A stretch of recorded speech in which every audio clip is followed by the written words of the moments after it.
हरे कृष्णा। मेरा नाम है डॉक्टर प्रतीक चौहान। पहले मैं आपको पहले इन पेशेंट की वीडियो दिखाऊंगा कि मैंने इनको दवाई क्यों नहीं दी, जबकि उनको सिस्ट आई थी। डॉक्टरों ने कहा कि बहुत गंभीर बीमारी है, फिर भी मैंने इनको मेडिसिन क्यों नहीं दी। पहले आप इनकी बातें सुनिए, पहले आप वीडियो देखिए, फिर मैं आपको एक्सप्लेन करता हूँ। फिर अचानक आगे मैंने दवाई कुछ नहीं ली, ठीक है ना। 42 साल मेरी एज हो गई ना, 43 साल चल रही, 42 बीती गई समझ लो। मैं जो मैडम बोली कि ऐसा हो जाता है, गड़बड़ हो जाता है, कोई दर्द नहीं, दुखा नहीं, कुछ नहीं। अब आया तो मुझे आज कम से कम 11 दिन हो गए। अब कल से कुछ थोड़ा सा फर्क है, मगर टॉयलेट जाती हूँ ना तो कालापन पेशाब में आ रहा है, मतलब ब्लड ही आ रहा है, पेशाब फिर मैं बैठती हूँ और 10 दिन तक रेगुलर आता रहा। चलो अभी बताओ, आपने पहले किस चीज़ के लिए दवाई खाई थी आपने? जब से पहला आपके खाई थी 3-4 साल पहले, तब 4 साल हो गए? हाँ। क्या हुआ था उस समय आपको? तब क्या, मुझे तब भी महीना ही होता था, तो अंडे दाने में गांठ निकल गई थी। फिर मैंने अल्ट्रासाउंड 3 में कराई तो नॉर्मल हो गई थी। अंडे दाने में गांठ कितनी थी आपकी? एक ही थी, एक ही पीस आया था। कितनी बड़ी? इतना मुझे ml का पता नहीं, अल्ट्रासाउंड में रखा हुआ। तो हम 3-4 साल की बात है। फिर मैंने उसके बाद 2 कराया था, दूसरा तो कराया। फिर उसकी वजह से क्या परेशानी हो रही थी आपको? ब्लड ही जा रहा था तब भी।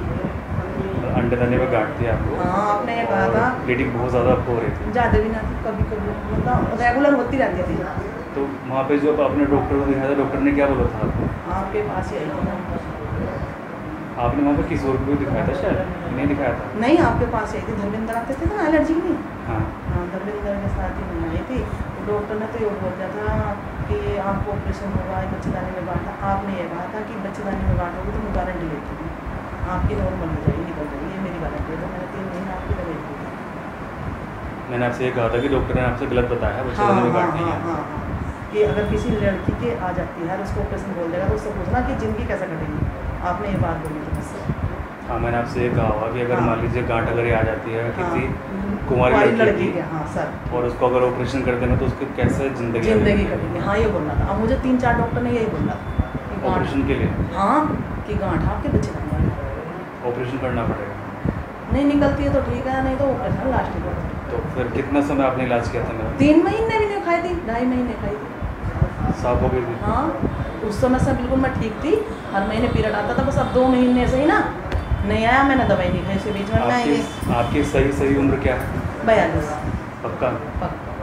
क्योंकि 40 से 45 के बीच में ये महिलाओं को समस्या आती है, जो आपको फिलहाल आ रही है। हाँ, अब मैं ये खा रही हूँ। वो छोड़िए यार, वो तो उम्र की दवाई होगी। तो इसमें आपको अल्ट्रासाउंड ने बताया है, आपको एक तो बताई है आपको हेपेटोमेगाली, आपको हल्की सी लीवर में सूजन, लीवर में दुखन रहती है आपकी। हाँ। इसमें आपको बताया है कि जो बच्चेदानी का मुंह है उसमें सूजन। हाँ। यानी कि मान लीजिए अगर आप रात में अगर बातचीत आप करते होंगे तो उसमें दुखन आपको नीचे रहती होगी। हाँ। होती दुखन आपको? हाँ। सेक्स करते हो दुखन रहती है आपको नीचे? हाँ। कितना देर तक रहती है? ना बस 10-5 मिनट। पहली बात तो हम 1-1, 2-2 महीने हो जाते हैं ऐसे। अब थोड़ा बहुत नामात हो। हाँ, बस दुखन रहती है उसमें? ओके। कमर कटती है आपकी? वाइट डिस्चार्ज होता है? सफ़ेद पानी? नहीं, कभी भी नहीं। बस दर्द तो रहता है कमर में। फिर शुगर की वजह से बताया था कि कभी शुगर से हो सकता है। अब तो शुगर भी 4-5 महीने से नॉर्मल आ रहा है। पेट में दुखन रहती है आपको? कभी ना दर्द ना दुखन। आप दिखाई दे रहा हल्का कुछ हुआ। अभी दवाई किस चीज़ की खाने चाहती हो आप तो मुझे ये इसके उसकी छोड़ो, आप परेशानी बताओ। आप ब्लीडिंग अब हल्का है। 10 दिन से तो मैं रेगुलर बहुत हो रही थी। देखो अभी आपको 2 महीने से नहीं हुआ ना आपको? हाँ। और अभी 1 महीने आपको हो रहा है, तो मुझे नहीं, अभी आपको हुआ है तो मुझे नहीं लगता कि आपको किसी दवाई की ज़रूरत है। 10 दिन तो हो गए सर मुझे। ये बहुत कॉमन समस्या है इस समय में, जो आपके समय जो चल रहा है। अगर 10 दिन आपको हो गए हैं और इस चीज़ से कोई समस्या आपको हो रही है तो मुझे बताइए, मैं उस चीज़ की दवाई आपको दूँगा। लेकिन अभी आपके हार्मोन्स के साथ मैं छेड़छाड़ नहीं करूँगा, क्योंकि हो सकता है कि ये ख़त्म ही हो जाए आपका, आगे 6 महीने बाद ही आपको होना बंद हो जाए। और यदि मैं अभी आपके हार्मोन्स के साथ छेड़छाड़ कर दूँगा तो आगे आपको बहुत लंबी समस्या पड़ सकती है। तो मैं नहीं चाहता कि जो आप ठीक ठाक के हार्मोन्स चल रहे हैं उसके साथ में कोई छेड़छाड़ करूँ। अब तो बस चूहा का मतलब जैसे टॉयलेट जाती हूँ तो ज़्यादा है ब्लड। पेशाब आप जा रही हैं तो ब्लड आपको ज़्यादा भी नहीं है, मतलब इतना। चलिए मैं ठीक है, आपको नॉर्मली दवाई दे रहा हूँ और देखिए ये जो इसमें समस्या है ये बहुत कॉमन समस्या है आज के टाइम में। तो ये लोग अब मुझे यहाँ एक दूसरे को दिखा देना डॉक्टर साहब, तो वो भी वगैरह है कि बचता नहीं है। अरे यार पता नहीं किस डॉक्टर को दिखाती हो आप, पढ़े लिखे नहीं है क्या? हमारे में तो दिमाग खराब हो गया हो। यानी वो डॉक्टर पढ़े लिखे नहीं है क्या? पता ना किस अभी इन्होंने एक को ऐसे दिखाया था मगर बैठे थे, मतलब मगर उन्होंने जो एक्सरे करा ना, अल्ट्रासाउंड करा, उन्होंने तो ये कहा कि आपकी बच्चेदानी नॉर्मल है और सिर्फ तो आपके नले में गांठ आई है। तो फिर इतने टेंशन क्यों ले रहे हैं? नले में गांठ है, यानी कि नले में थोड़ा सा मांस का टुकड़ा, 3 कितने का होता है, कितने का डॉक्टर साहब? वो छोड़ो आप, बहुत छोटा सा है। अच्छा, तो वो काला कालापन निकल भी रहा है। कोई प्रॉब्लम नहीं है, वो सब सॉल्व हो जाएगा और ये उम्र की बात हो सकती है, इसमें ट्रीटमेंट की ज़रूरत नहीं पड़ती है। हर एक गांठ को ट्रीटमेंट की ज़रूरत नहीं होती है, ये अपना आप भी बह सकती है। अभी आपको 10 दिन हो गए हैं, 2000 भी मोड़ चलेगा तो शायद ये भी बह जाएगी जो इसमें आई है। तो इसमें गांठ की ट्रीटमेंट की ज़रूरत नहीं है। हाँ, अगर आगे होता है तब जरूरत पड़ सकती है, परंतु मैं प्रिकॉशन के लिए आपको दवाई दे देता हूँ। मैंने इसलिए किसी को दिखाया नहीं ना, आप दवाई खाई इस बारे में। इसमें कहीं भी नहीं लिखा हुआ कि बच्चेदानी में गांठ है। अब पता नहीं किस तरह के डॉक्टर्स को आप दिखाते हैं। कौन था डॉक्टर? मैं नहीं तो लाइन अल्ट्रासाउंड करा था, उसके आगे है। किसी पढ़े लिखे डॉक्टर को दिखाया करो, ठीक है? अब ऐसे डॉक्टर को दिखाओगे तो वो ये ना डर बैठा देगा ना वो आपको। हाँ, डर बैठा देगा और मेरा दिल घबराने लग गया है उसको दीदी भाई बजाओ सुन के। इसलिए मैंने देखो पहले भी आपके पास ही खाया ही दवाई, तब निकल गई थी, इतनी बड़ी पीस निकल गया था, एक ही निकला था, एक ही था। फिर मैंने 3 अल्ट्रासाउंड कराए तो नॉर्मल आई और डॉक्टर साहब ने भी कह दिया था कि बिल्कुल नॉर्मल है। तो फिर आप उनके पास लेके नहीं गए जिन्होंने ऑपरेशन के लिए बोला था? हाँ, मैंने कहा था, मैंने कि डॉक्टर साहब ने आपको कहा था, फिर बोले ना आपको दिखाई तो दे रही थी। मैंने कि दिखाई दे रही थी, फिर क्यों निकल गई? फिर मैंने दवाई वही थोड़ी खाई थी, खाली दिखाएगा। देखो जिसको जितनी जानकारी होती है वो केवल उतनी ही बात करता है। तो अभी फिलहाल आपको कोई दवाई की इतनी जरूरत? एक डॉक्टर का काम दवाई देना तो है, लेकिन एक डॉक्टर का काम मरीज को सही सलाह भी देना है। एक डॉक्टर का काम दवाई देना तो है, परंतु एक डॉक्टर का काम ये भी है कि कहाँ दवाई नहीं देनी है, कहाँ बिना दवाई के काम चल सकता है, ये चीज़ भी देखनी होती है। एक डॉक्टर का काम पेशेंट को ठीक करना तो है, परंतु कहाँ उसके मेडिसिन पेशेंट की स्थिति को बिगाड़ सकती है, ये काम भी उसका देखना होता है। नो डाउट हमारी मेडिसिन होम्योपैथी की है, कोई साइड इफ़ेक्ट नहीं होता है उसका, परंतु फिर भी छेड़छाड़ क्यों करने?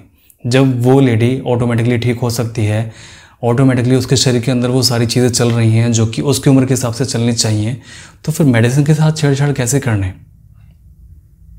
तो ये वीडियो बताने का, दिखाने का मेरे मकसद केवल इतना ही था कि एक डॉक्टर के इतनी समझ भी होनी चाहिए कि कहाँ पे मेडिसिन नहीं देना है, कहाँ पे पेशेंट के सिम्टम्स के साथ में छेड़छाड़ नहीं करनी है और कहाँ हमने पेशेंट को ऑब्जर्व करना है।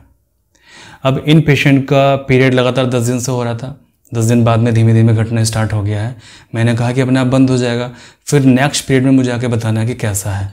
और जहाँ तक मेरा अंतर्मन कहता है कि नेक्स्ट पीरियड इनको सही होगा, नॉर्मल होगा, और इसी तरह से होते होते 1 आध साल में इनके पीरियड बंद हो जाएंगे।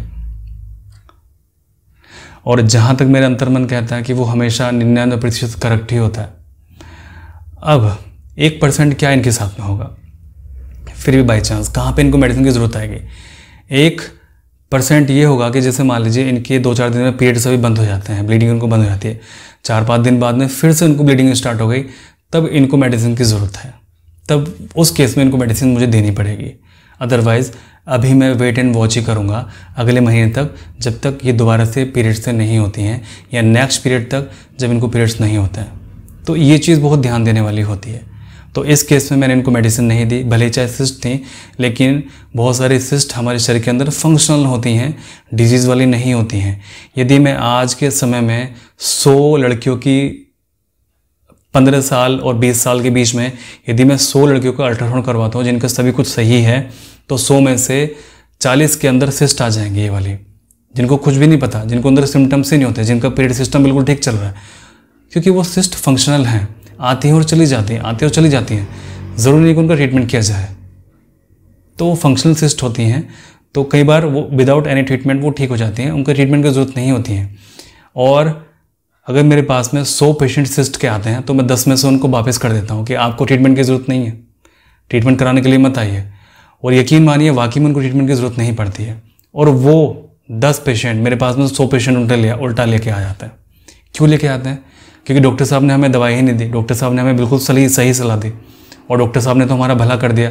वरना वो डॉक्टर ने तो ऑपरेशन करने के लिए बोल रही थी, उसने तो हमें डरा दिया था। उसके लिए तो हमारे घर में रोना पीटना मच गया था।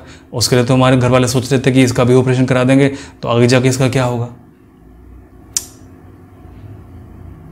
नॉलेज हो तो पूरी हो या फिर बिल्कुल ना हो। जैसे कि मैंने अभी कहा, डॉक्टर का काम दवाई देना भी है, और डॉक्टर का काम ये भी है कि कहाँ दवाई पेशेंट को नहीं देनी है। डॉक्टर का काम दवाई देने के बाद ये है कि हमारी दवाई किस तरह से इफेक्ट करेगी, और डॉक्टर का काम ये भी है कहीं हमारी दवाई केस तो नहीं बिगाड़ देगी, कहीं इसका शरीर अपने आप को ऑटोमेटिकली ठीक तो नहीं कर रहा है। जैसे वही चीज़ है, आपके घर में सांप आ गया और सांप ऑटोमेटिकली आपके दरवाजे के बाहर जा रहा है। महाबेवकूफ़ी ये हो गई कि आप पीछे से उसके डंडा मार दें और वो आपको आके पलट के काट ले। तो जाती हुई बीमारी में दवाई देने का मतलब ये है कि जाते हुए सांप की आपने पीछे से पूंछ पकड़ ली और सांप ने आपको डस लिया और आप मर गए। तो भाई जाते हुए सांप को क्यों छोड़ना, उसको जाने दो और परमात्मा का खुशी मनाओ कि अच्छा वो चला गया, कुछ भी बिना किए, ना तो हमें सपेरों को पैसे देने पड़े, ना हमें सांप को मारना पड़ा, अपना आप चला गया। भगवान तेरा लाख लाख शुक्र है, धन्यवाद में रहो, अहोभाव में रहो। और उसको पीछे से पकड़ना, और आपने किसी सपेरों को बुला लिया कि सांप आपका अच्छा खासा बाहर जा रहा था, सपेरों को आपने बुला लिया, सपेरा दरवाजे के आपके आगे जाके बैठ गए और बीच में शुरू कर दिया, और पता लगा पीछे सांप पलटा और आपके काट लिया। नहीं, ऐसा नहीं। तो किन्हीं केसेस में दवाई की ज़रूरत होती है और किन्हीं केसेस में दवाई की ज़रूरत नहीं होती है। तो बहुत सारे पेशेंट्स ऐसे हैं जो सलाह लेने के लिए सोचते हैं कि डॉक्टर साहब हमें सही सलाह अगर मिल जाए तो हम चीज़ें ना करें, और बहुत सारे पेशेंट्स ऐसे हैं जो कि मुझसे बात करना चाहते हैं, परंतु विदाउट अपॉइंटमेंट में बात नहीं करता हूं, क्योंकि मेरे पास में उतना समय नहीं होता है। मैं लगातार 15 घंटे लगातार काम करता हूं, फिर आप लोगों के लिए वीडियो भी बनानी होती है। तो लगातार 15 घंटे काम करने के बाद में, और लगातार 1 या 2 घंटे वीडियो बनाने के बाद में, क्योंकि मैं दूसरे चैनल के लिए वीडियो बनाता हूँ अपने, तो 17 घंटे भाई मुझे भी नींद चाहिए, मैं भी इंसान हूँ। और आप चाहते हैं कि मैं आपसे बात कर लूँ, तो कैसे ये पॉसिबल है बात करना? और यदि मैं सारे दिन फ़ोन में बात ही करता रहूँगा फिर मैं पेशेंट कहाँ देख पाऊँगा? तो मुझे लगता है कि यदि आप बात करना चाहते हैं तो उसके लिए कुछ प्रोसीजर रख लेते हैं बात करने के लिए, कुछ समय उसके लिए रख लेते हैं बात करने के लिए, जो कि थोड़ा पेड भी हो और मेरा भी समय ख़राब ना हो और आपको भी सही जानकारी मिल जाए, और वो जानकारी आपके लिए वैल्यूबल हो। क्योंकि अगर मैं वो जानकारी फ्री में आपको दे दूंगा तो उसकी वैल्यू ख़त्म हो जाएगी, उसकी वैल्यू ही नहीं रहेगी।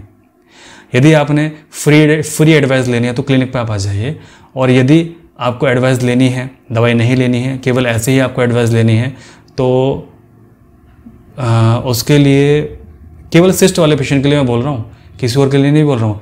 सिस्ट के लिए, कैंसर वालों के लिए, और शुगर वालों के लिए, और जैसे बच्चे को ऑटिज्म है उसके लिए, या फिर बच्चों को टॉन्सिल है उसके लिए, क्योंकि झाइयों के तो परमानेंट इलाज हमारा चल रहा है, और वो सारी चीज़ें मैंने आपको वीडियो में समझा दी हैं। अब जो चीज़ मैंने 100 वीडियोज़ में मैंने बताई हैं आपको, आप मेरे से 5 मिनट के अंदर क्या समझ लोगे उस चीज़ में? 100 वीडियो के अंदर आपने जाके समझी है, प्रोसेस उसका वही है जो कि आपको असिस्टेंट बताती है हमारे इन 2 नंबर्स पे। उन लोगों के लिए कोई छूट नहीं है, केवल उन लोगों के लिए छूट है जो बीमारियों के नाम मैंने आपको बताए: कैंसर, ब्लड प्रेशर, आपका सिस्ट, आपका फाइब्रॉइड, यूट्रस में गांठ है, आपके अंडेदानी में गांठ है, मतलब PCOD, इनफर्टिलिटी, या आपका नामर्दी। तो इन सभी चीज़ों के लिए आप पे करके आप मुझसे बात कर सकते हैं, वो भी कुछ घंटे के लिए मैं केवल रखूँगा उस चीज़ को।